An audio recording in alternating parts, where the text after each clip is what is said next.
unique experience and opportunity to get involved in the most life-changing movement. And if that is true, you need to recognize and find ways to communicate that vision that involves your audience. This narrative must be communicated through your event brand guide and your written and video communication as you promote your event.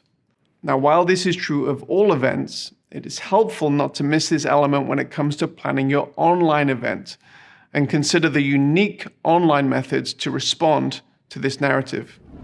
Determining your stage lineup.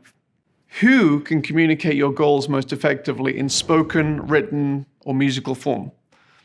Often the impetus, even the existence of an event, comes from the lineup of speakers, subject matter experts, influencers, and musical artists.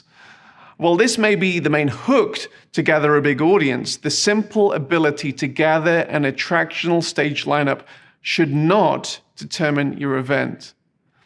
The why and the narrative should always come first. Individuals or groups who present or perform from your stage need to serve that particular vision and narrative. And if this doesn't happen, there is a possibility that you, your audience, and your guest speaker will come away from this event feeling used, and this lack of cohesion almost never achieves the worthwhile purposes for which you started out. Now, when considering either a hybrid or a completely online event, it's important to consider the different mediums of communication you're employing. A stage in front of 50,000 people in an arena versus small screens in front of 1 million people are two entirely different mediums. Although the latter is reaching a much bigger audience, a small screen is always a much more intimate medium and requires an approach where the audience is being addressed in a more direct, one-on-one manner, much like I'm doing now. When considering your lineup, also consider how you're going to communicate to both audiences most effectively. And consider how your lineup is going to do this. Audience engagement is important in both mediums of communication. Now, it's clear to all of us that the world was taken by surprise by the COVID-19 pandemic. And the one question that we've received more than any others throughout this time is predicated on the longing to return to in-person events, but then people say, how things will change in a post-COVID world with regard to online events. And our response has long been that we also long for the return to in-person events that we're seeing now.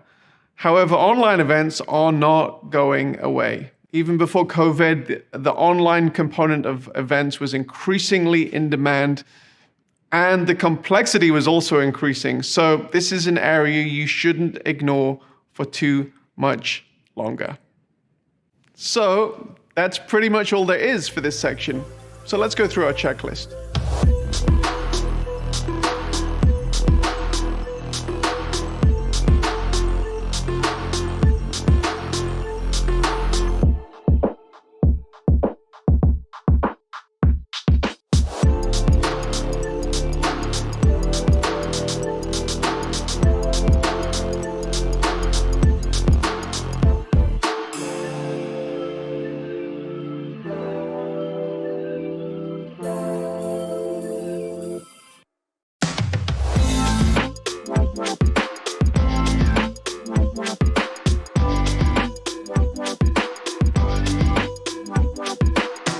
Often when you're starting to think about your event, you have something in your mind.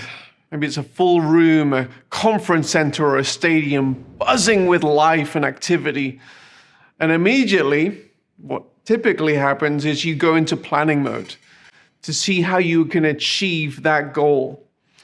But I want to encourage you to go back just a little bit further before we begin the planning phase and ask some more existential questions. So number one, I want to figure out your why.